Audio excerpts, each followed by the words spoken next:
Hello, everybody, and welcome back to day 17 of the Road to 2K on chess.com Rapid.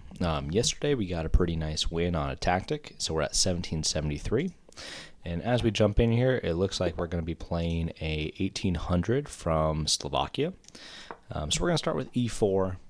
We're still working on getting our repertoire kind of figured out. Against the French defense, I've been playing some Tarrasch, but for today's game, we're going to switch it up. And I'm going to play the French exchange with bishop to d3, knight to f3, and we're going to go ahead. We're going to solidify our pawn with c3. We're going to get castled. And the nice part with the French exchange, as opposed to some other openings, is it tends to be a pretty even-ish game. This bishop does get pretty annoying, so at some point we do probably want to play h3, but I don't have a great opportunity to do so just yet. If this knight wasn't here, there would maybe be some Greek gift ideas, but we don't have anything like that yet. So what I might do is I might go ahead and develop with rook to e1. I expect kind of rook to e8, because in a lot of these French situations, you just get a lot of kind of copycatty variations, which can be a little annoying, but it's not the end of the world. So in this position here, I do kind of like the look of pinning this knight. And if he pushes, we can come back, and if he weakens his structure, we'll probably just play back and take with this pawn. Now that would strengthen this bishop and this pin here. So he brings the second knight in, which supports this. In this case, we don't have any sacrifices. Well, we do have a sacrifice here now, but we don't have a check because our bishop is on this square. So I'm going to play h3, and if he wants to take off the knight for the bishop, we certainly can. So he obliges us there. And in this position, I think a move like queen to f5 is interesting, but he could just take us off here, so never mind. It's actually less interesting than I thought. It's kind of a fun thought, though. What we could do is if bishop takes, knight just takes, and we improve his knight. If we play bishop back, then if he takes, queen takes. Is there any tactics on our piece? I don't see anything. Now, is his bishop better than ours? I would say yes, because we have this dark squares. So let's go ahead. Let's go bishop to f4, and we'll try and trade the dark square bishop here. He plays a pretty immediate c6. I'm seeing ideas of knight to d2 and knight to f3 to bring our knight into the position. There's also maybe some rook lifting ideas, but I think the larger point here is we want to continue with our development. So let's go ahead. I don't see anything with knight a3 because there's no way to get in. So we're going to go knight to d2. Brings his queen out to attack this pawn. And now we might actually play like knight to b3 instead, which just defends this pawn through blocking.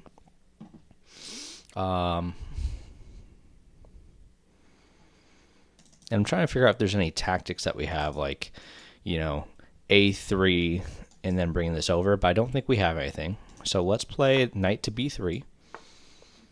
The rook comes into the position pretty immediately. How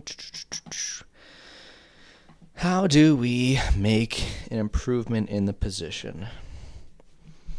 If we bring our knight in, and he takes and we take, he can just take the pawn back.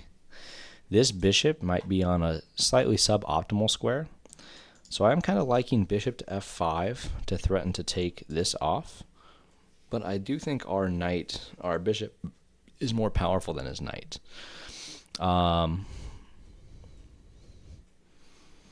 So maybe in this position, I'm trying to figure out where I'd actually do with my pieces here. If I bring my queen back to defend this pawn, it would free me up to try and go for this. And this queen isn't doing a lot. It's exerting some pressure on the position, but even back here, it's exerting the same pressure. So let's go ahead, let's bring the queen back. If he wants to trade off, he doesn't. Now, in this situation, the big threat is obviously going to be pawn to a4. So what I might do here is I might play rook check, which would, I assume, force rook takes. And after rook to e1, rook takes, queen takes, a4. And we're not really doing anything in that position. So I might play queen back, but does that invite knight to e4? Maybe. I think we kind of have to go for it, though, because this move is going to be really strong if we just, yep. So he goes for it. We're going to bring our knight back and then reroute and try and get to this strong e5 square. And I do wonder if he's just going to keep pushing that pawn, which is very much an option. He does. So if we take, he has rook takes. We might have rook takes, rook here. And I don't see a good way for him to respond. So let's open up that square. He could meet us with this first, which is slightly annoying. He doesn't. Now we do have this capture. And I wish it worked. It's so close. This is nice, but he could just go back. So maybe what I'll do here is I'll play bishop to f5 to try and take this. And I'll see what he wants to do with this rook here. Or we could play rook to b1. But let's go ahead. Let's bring our bishop in first. We're going to pre-move the recapture. And we even have ideas of taking this rook first and then taking the knight.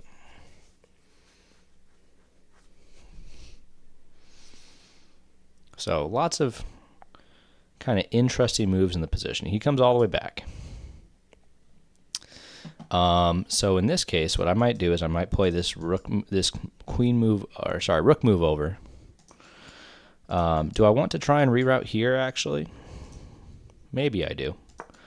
So let's go ahead. Let's do just that. Let's bring our knight in. I got to watch for some tactics because I don't want any discovered attacks on my queen. They go for a push. After a push, let's do this to get his knight into a worse position. If I take back, I don't think it improves our position, and it doesn't allow us to put this knight here either.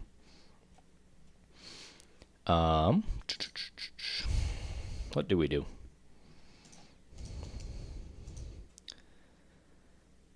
If I bring in the knight, he can trade it. Is that better for me? I'm not so convinced, but we're going to go for it. And that would allow me to take, and then this pawn's going to try and run, but then our pawns are super weak and separated. Versus taking here at least leaves him with these isolated pawns, so I probably should have considered that a little bit further. I don't know if he actually takes. So now if we go rook takes, well, what if we go pawn takes now? Oh wait, sorry. Well, pawn takes, queen takes. No, so we have to take this back. So let's just take the pawn. And that's where every once in a while we're just going to miscalculate or kind of miss some ideas in the position, unfortunately. So I think here, what I want to do is I want to start with tempoing the queen.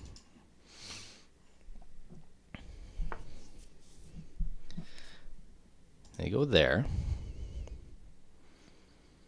And now if in this position I move my queen to attack this pawn, I mean, material's equal, but we are down pretty significantly on time for I don't even know how many days in a row.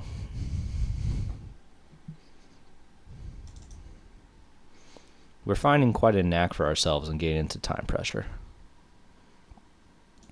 I do wonder if f4 is ever a move, but it does weaken this dark square diagonal. Lots of interesting ideas. If he pushes, I'm heavily going to consider taking.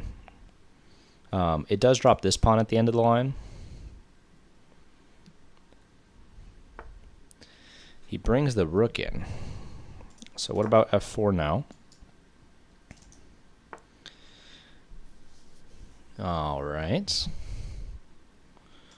Let's go ahead. Queen takes. Queen takes. Rook takes. Pawn takes. Pawn takes. Rook takes. Rook takes. Rook takes.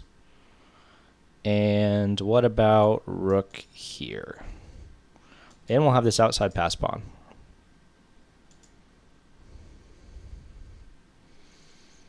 Or what if I come back now? Let him take. I don't think that's better. So we're going to take the pawn. I assume we'll probably get a recapture here. French players are kind of interesting in that way, is that they play very kind of slow. We're going to take this, take that, and now I think the idea is we want to come all the way back, protect our back rank, and he's going to try and play with this pawn here. So what I might do is I might bring my rook here, and we're going to try and bring the king into the position. And now I don't know how you actually defend this pawn. He played very quick there. We're going to take that off.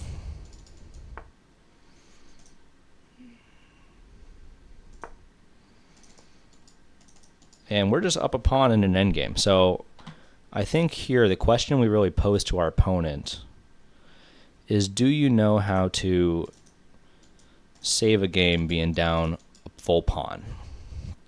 We do only have a minute 14 to convert this, which is a little unfortunate. But I think we can figure it out. We're going to go there. Go there.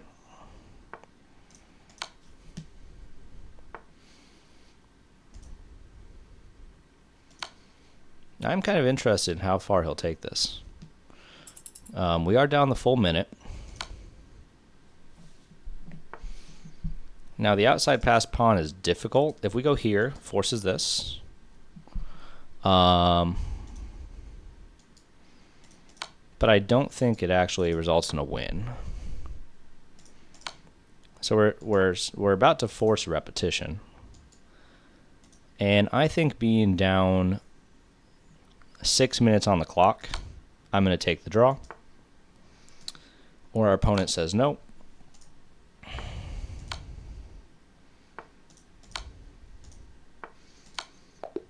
Yep, there's the draw. So GG's to our opponent. That's the nature of playing the French, and especially the exchange French, is it's very drawish. So let's look at the game review, and we'll call it a day.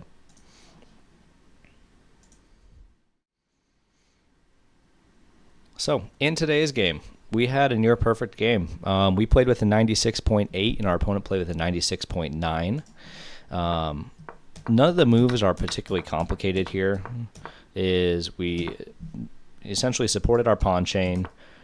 We brought our pieces out, not exactly optimally, but in the French exchange, it truly stays with its name as you exchange a lot of the pieces. Now, here, I think a creative move would have been b4, which is the engine's best move, but it does feel like it just gives black this backwards pawn to target.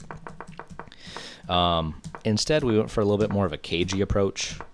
We made room for our pieces. Apparently, taking this first was better, because then after, I'm assuming you have to probably play, what is it? Is it rook takes or knight takes? It is rook takes. And after pawn takes, You have rook back to a8. No, targeting the doubled pawn. So we didn't find that. Instead, we went ahead, we went for these trades. All the pieces came off, and we entered a rook and pawn endgame. Now, something that's, I think, really the takeaway from this game in particular is even in rook and pawn endgames, if you're only up one pawn, and particularly if it's like a far edge pawn like this, and the rook can get in front of it, it does tend to be a draw, with correct play anyways. And in this position, we weren't exactly going to push for anything crazy. We could have forced our opponent to make a move by playing this rook to b2 like the engine continues to suggest. But being down so significantly on the clock, we just went ahead, checked our opponent. He's not really able to come out here because he'll start to lose these pawns. And once these pawns drop, if both of those pawns drop, it should be a win for white, assuming correct play. So once again, I want to thank you guys for all the support on these videos and on my Twitch stream. If you have feedback or something you would like to see, please drop me a comment. And liking, commenting, subscribing helps to push this in the algorithm and continue to grow. And I will see you guys for day 18.